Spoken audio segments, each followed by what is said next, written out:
E hoje que saiu a seleção do Dorival e ele já fala do protagonismo que tem que acontecer dentro da equipa do Brasil, principalmente com Vinícius Júnior e todos os outros convocados, nessa hora que não tem Neymar na convocação. Se liga só nisso. No geral, eu acho que nós precisamos de protagonistas e não apenas de um único protagonista.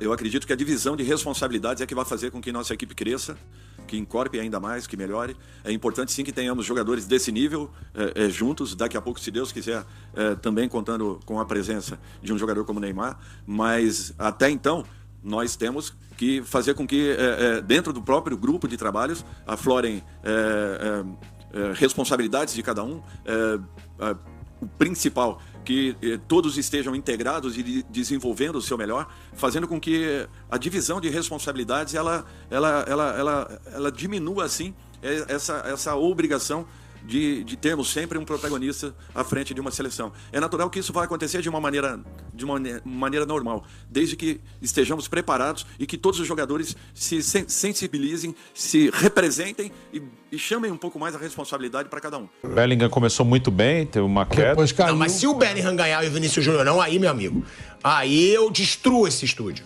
Aí eu destruo. Eu acho que esse prêmio é uma porcaria. Isso que assim, é um prêmio. Mas os jogadores reconhecem, né, Bruno? É um prêmio, sei lá, o capitão do Uzbequistão votou em mim. O problema, tá bom. O problema é o colégio eleitoral.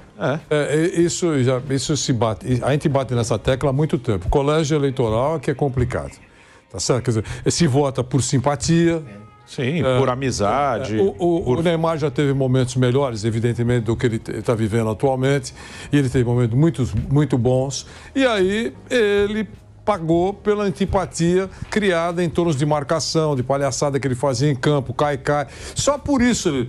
Aí o cara pega e vota num outro cara inexpressivo.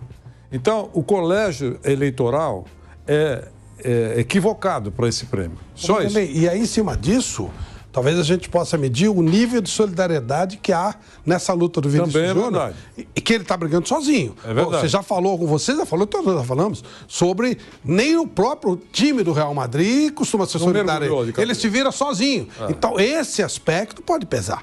Porque não é embora esteja lutando pelos direitos de... Poxa, 70%, os grandes jogadores do mundo são negros. 70% deles, no todo, são negros. Mas eles não dão, nem eles dão a solidariedade ao Vinícius. Então isso vai pesar porque são eles que vão votar. Esse aspecto pode destruir o negócio. Além de ter sido eleito o melhor jogador nas duas partidas da semifinal, Vinícius Júnior ele é o terceiro jogador da história do futebol a fazer gols em 3 temporadas consecutivas nas semifinais da Champions. Antes dele, só Cristiano Ronaldo, entre 2012 e 2014, pelo Real também, e o Litmanen, pelo Ajax, entre 95 e 97. Mais participações em gols na Champions desde 2001-2022, Vinícius Júnior, da temporada 2021-2022. Ele tem 31 participações em gol. O Mbappé tem 28. Então, a gente comparando, e aí eu vou comparar aqui com números do Bellingham, né? Que a gente falava, se o Real Madrid for campeão. Não tem comparação. Aí você vê aí, ó. Mais participações em gols na Champions desde a temporada 2021-2022. É o Vinícius Júnior. E aí, vamos lá. Concorrência do Vinícius Júnior no prêmio de melhor do mundo. Você tem o Vinícius Júnior na temporada com 41 jogos, 21 gols e 10 assistências. É o quê, Kaique? Contando seleção, tá? Tudo. 41 jogos, 21 gols, 10 assistências. 31 participação em gols. 31 participação direta em gols. Assistência ou gol. Sim. 31 participações diretas em gols. O Kane tem... Cara, o Kane é surreal, tá? Mas aí o Bayern de Munique não vai ganhar, ele vai ficar pra trás. Mas o Kane, olha isso, cara. Parece que esse cara tem um azar, uma nuvem negra. Olha os números pessoais, ele não ganhou título nenhum. 49 jogos, 47 gols e 13 assistências. O cara teve 60 participações em gols. Meu Deus. Cara, o Kane é um que poderia ganhar se o Vinícius Júnior não for campeão, hein? Sim. É surreal.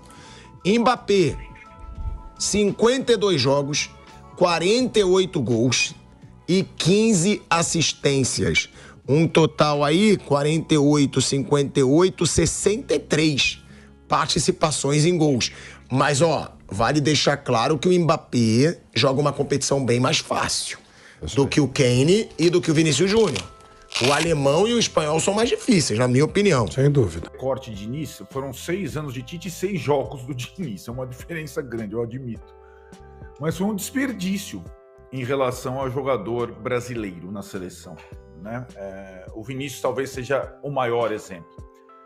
E o grande erro do Tite, na minha opinião, foi continuar a insistir na Neymar dependência, e as conversas, elas se encontram, né? A questão do Neymar, Jorge Jesus falando, tudo que a gente está abordando até agora, e em detrimento, talvez, de um jogador que estava visivelmente em ascensão e tem uma compreensão diferente da carreira dele, e que pode ser um protagonista ou uma estrela, não necessariamente aquele cara que vai ser o dono do time, o dono da bola, mas sim o melhor jogador. O Vinícius Júnior é há muito tempo o melhor jogador brasileiro, em atividade, né, Trajano? Não exatamente como o Messi, na prática. E acho que na seleção ele nunca foi tratado como tal. E tratado como tal não é dar regalia a ele, não. Enfim, ter um sistema de jogo que facilite o trabalho dele. Se vocês repararem, o Vinícius Júnior, depois da saída do Benzema no Real Madrid, ele joga de uma outra forma, né? Então, o Real Madrid hoje não tem um centroavante típico como era o Benzema, e muitas vezes o Vinícius tinha que jogar em função do Benzema, e o Ancelotti conseguiu, tanto com o Vinícius como em relação ao Rodrigo, mudar o jeito deles jogarem, e eles vêm jogando bem. O Real Madrid é a maior prova da independência em relação ao jogador de futebol. Muito se deve ao Ancelotti. Saiu o Cristiano Ronaldo, o time não acabou. Saiu o Benzema, o time não acabou. E o Vinícius Júnior hoje talvez seja o melhor, ou um dos melhores jogadores do Real Madrid.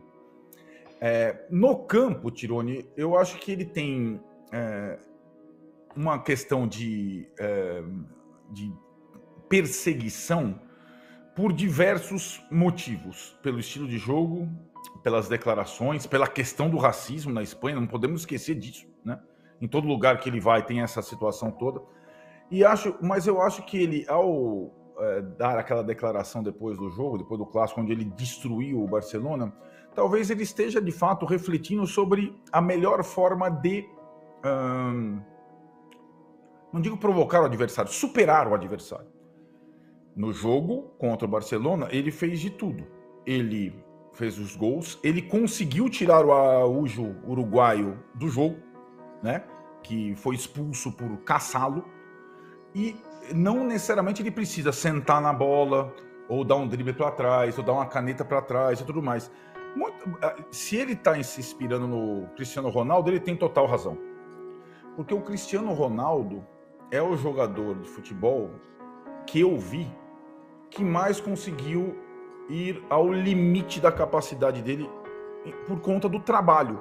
Simplesmente isso. Ele não tem o dom do Messi, nunca teve, ou do Maradona, ou de outros jogadores, mas ele de fato leva aquilo, a profissão de jogador de futebol, como algo muito sério, como algo, e está indo além da capacidade dele, da idade e tudo mais. E a história recente dos grandes ídolos brasileiros de futebol, nenhum deles encarou a profissão de jogador ou a vida de jogador como o Cristiano Ronaldo. Nenhum deles. Nem o Neymar, nem o Ronaldinho Gaúcho. Então, o Vinícius, talvez se espelhando nesse jogador Cristiano Ronaldo, ele consiga ser, não só no clube dele, como daqui a pouco na seleção brasileira, o jogador mais importante da geração dele. Então me diz o que achaste dessas convocatórias. Valeu, até o próximo vídeo e fui.